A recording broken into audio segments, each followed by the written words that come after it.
When people ask, I'll typically say like I'm from Sioux City because people have more of an idea where that's at typically, but then they like see my license or whatever and they're like, oh, South Dakota, like that's not Iowa. And then you gotta explain to them, Nebraska's here, Iowa's here, and then South Dakota is just on that side. My dad's from Saskatchewan, so I mean, just being from Canada, he's kind of born into the whole hockey atmosphere, and up there, that's the sport. So just growing up, I played all different sorts of sports, but hockey I had the passion for, and typically the guys that grew up playing hockey around here are huge fans of North Dakota.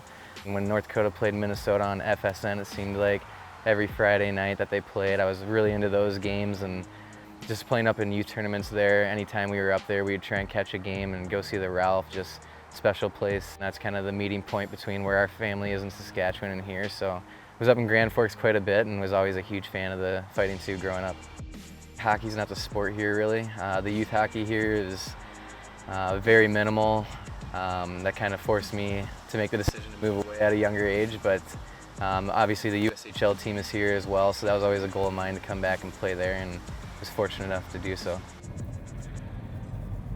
Yeah, so the player entrance, we would usually park in this parking lot, like right over here.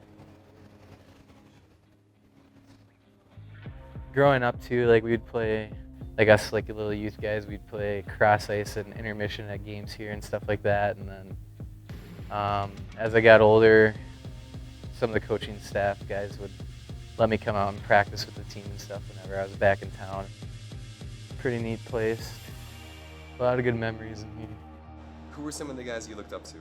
I was a big fan of Neil Pionk, but I don't know if I should say that now just because he played at Duluth. But he was one of my favorite, just being a defenseman. She's already a good rink dog though, isn't she? Oh, here she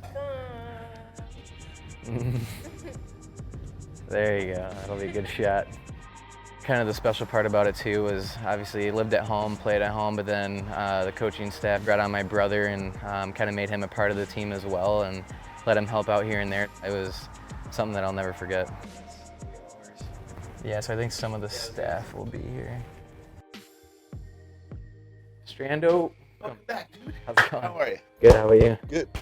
When I was out at RPI, we weren't able to practice, lift weights, nothing like that. So Luke Strain, who's the head coach here in town, I played for him my last year here in town, and I just gave him one phone call, and he said, "Yep, you're more than welcome to come back." And initially, the whole plan was just kind of me to come back and skate with the guys, train to stay in shape, and work on my skills. And he kind of threw out the idea of maybe hopping on the bench as a coach and helping out there. And I ended up going through USA Hockey and getting my coaching license, and next thing I knew, I was on the bench.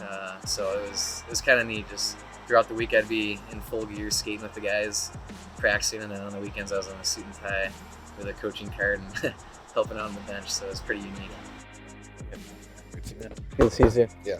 We'll stay in touch. The biggest thing I learned from him is kind of how infectious coaching can be, down to the players, and just to lead every day with purpose and passion, and so that'll kind of trickle down to the players. So that was kind of the biggest thing.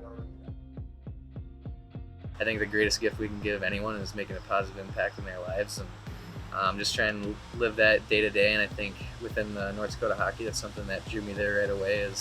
I think that's something that's very valued within the culture there, the people side of it. And, yeah, I just try and bring that every day to the table and do that through my actions and words.